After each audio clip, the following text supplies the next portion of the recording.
upon x raised to 8 dx, which is equal to 2 times 0 to 1, that is minus a to a fx dx is equal to 2 times 0 to a. So 2 times 0 to 1 x raised to 8 dx.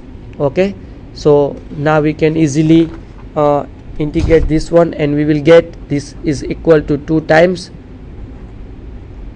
x raised to 9 by 9 at the limit 0 to 1.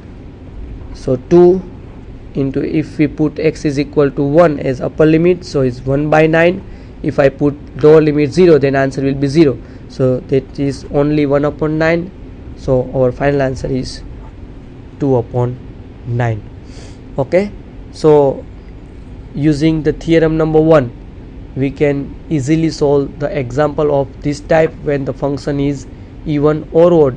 So we can use the theorem number 1. In the same way, if we look at the theorem number 2, this theorem is most important from the exam point of view. જીટીયુની એક્ઝામમાં આ થિયરમને લગતો એક example લગભગ દરેક વખતે જ હોય છે, તો આ થિયરમ ઉપર આપણે ખાસ કોન્સન્ટ્રેટ કરશું.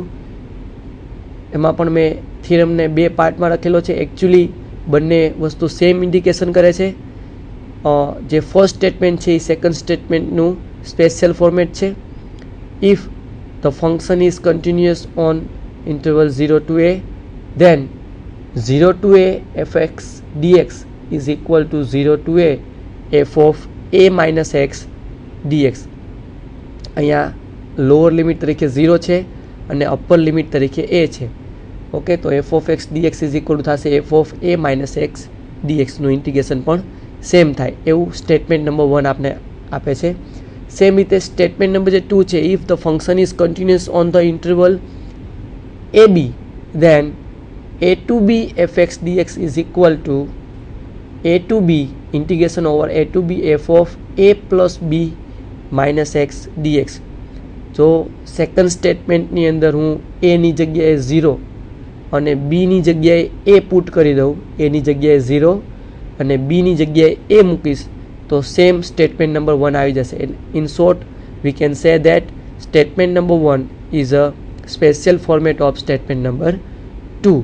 So a to b fx dx is equal to integration over a to b f of a plus b minus x dx. Okay, તો આ બંને સ્ટેટમેન્ટને લગતા એક્ઝામ્પલની પણ આપણે પ્રેક્ટિસ કરશું કે જે પરીક્ષાની દૃષ્ટિએ ખૂબ જ ઇમ્પોર્ટન્ટ છે. તો એક એક્ઝામ્પલ આપણે જોઈએ કે આ થિયરમનો યુઝ કઈ રીતે કરી શકાય. Let us look at one example. The question is evaluate 0 to pi by 2 in root sin x upon in root sin x plus in root cos x dx. આ એક્ઝામ્પલ છે જુલાઈ 2010 અને ડિસેમ્બર 2010માં પૂછાઈ ગયેલ example છે. અને આ પ્રકારનો એક એક્ઝામ્પલ લગભગ રેગ્યુલરલી જીટીયુની એક્ઝામમાં પૂછાતો જ હોય છે. તો આ એક્ઝામ્પલનો યુઝ કઈ રીતે કરવો, કઈ રીતે આ મેથડનો યુઝ કરી શકીએ આપણે જોઈએ. અહીંયા integration from 0 to pi by 2, that means 0 to a, where a is equal to pi by 2. Here we have in question in root sin x, in denominator we have in root sin x plus in root cos x. Note that here both functions sin x and cos x are complementary function. So here we will use our theorem number 2. So by using theorem number 2, we can write here 0 to pi by 2 in root sin pi by 2 minus x upon in root sin pi by 2 minus x plus in root cos pi by 2 minus x into dx.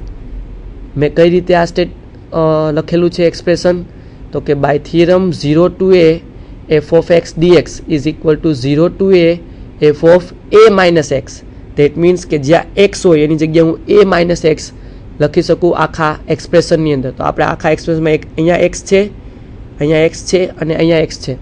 તો હું એક્સની જગ્યાએ એ minus x, તો અહીંયા આપણા એક્ઝામ્પલમાં એની જગ્યાએ છે π/2. તો જ્યાં એક્સ હશે ત્યાં હું એ માઇનસ એક્સ, દેટ મીન્સ કે હું π/2 માઇનસ એક્સ પુટ કરી શકું એઝ પર અવર થિયરમ. સો થિયરમનો મેં યુઝ કર્યો અને મેં જ્યાં એક્સ હતા એની જગ્યાએ મેં π/2 minus x, that means a minus x. અહીંયા પણ એક્સની જગ્યાએ π/2 માઇનસ એક્સ, અહીંયા પણ π/2 માઇનસ એક્સ પુટ કર્યા છે. એટલે કે મેં થિયરમ નંબર 2નો યુઝ કરેલો છે. Theorem number 2 part 1. ઓકે, એના પાર્ટ 1નો યુઝ કરેલો છે. તો અહીંયા આવશે that is equal to 0 to π/2 in root. હવે અહીંયા આપણે ટ્રિગોનોમેટ્રીના અમુક ફંડામેન્ટલ્સ ક્લિયર હોવા જોઈએ. આપણે બધાને ખબર છે કે સાઇન π/2 માઇનસ એક્સ કે જે પહેલા ચરણમાં આવશે in first quadrant, and sine π/2 minus x is equal to cos x. We all know that sin π/2 minus x is equal to cos x, okay, in the first quadrant. Upon the same here, sin π/2 minus x is equal to cos x plus cos π/2 minus x, which is equal to sin x dx. So if we have starting from here, if I say this is I, this is also equal to I.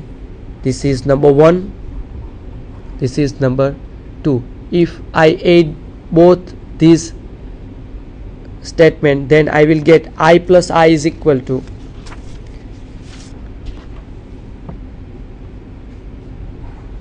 1 plus 2. So I plus I, that is equal to 2I, is equal to, first is our question, which is 0 to π/2 in root sin x upon in root sin x plus in root cos x dx plus 0 to π/2 in root cos x upon in root cos x plus in root sin x dx. Okay, તો આ બંનેનો હું addition કરીશ. બંનેમાં limit છે એ same છે, બંનેમાં variable પણ સેમ છે, બંનેનો ડિનોમિનેટર પણ સેમ છે. તો બંને ઇન્ટિગ્રેશનને જો હું કમ્બાઈન કરું તો આ રીતનું ઇન્ટિગ્રેશન આવશે 0 to π/2 in root sine x plus in root cos x. બંનેના ડિનોમિનેટર સેમ છે તો common denominator in root sine x plus in root cos x dx. So that is 0 to π/2 1 dx. તો આ રીતે થિયરમ નંબર 2નો યુઝ કરી અને આખા એક્સપ્રેશનને આપણે ખૂબ જ સિમ્પલ ફોર્મેટમાં કન્વર્ટ કર્યું. આ આન્સર છે 2i ઇઝ ઇક્વલ ટુ છે, આપણે આઈનો આન્સર મેળવવાનો છે. તો which is equal to 0 to π/2, sorry directly integration કરશું એટલે આવશે 1નું ઇન્ટિગ્રેશન આવશે x ફ્રોમ 0 to π/2, એટલે આપણો આન્સર આવશે π/2, which is equal to 2i. 2i is equal to π/2 implies I is equal to π/4, right? તો આ રીતે આપણે આ એક્ઝામ્પલ બહુ ઇઝીલી સોલ્વ કરી શકીએ. સેમ નાનકડો એક બીજો એક્ઝામ્પલ જોઈ લઈ આ જ મેથડ ઉપરનો. Integration over 0 to π/2 log 10x into dx. We want to evaluate this one. તો સેમ રૂલનો જો હું યુઝ કરીશ, આને હું I કહી દઈશ. I is equal to 0 to π/2 log 10x into dx, which is equal to 0 to π/2 log 10 π/2 minus x. 0 to a f x dx is equal to 0 to a f of a minus x. So a is equal to π/2, so π/2 minus x, which is equal to 0 to π/2 log 10 π/2 minus x is equal to what x dx. This is also equal to I. So this is number 1, this is our number 2.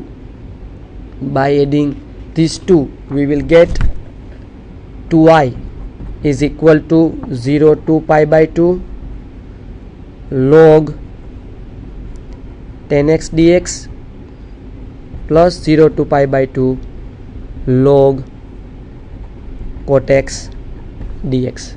Okay, so by adding these two, this is 0 to pi by 2, બંનેમાં same limit છે તો બંનેને હું common integration આપી combine કરીશ તો આવશે log 10x plus log cot x dx.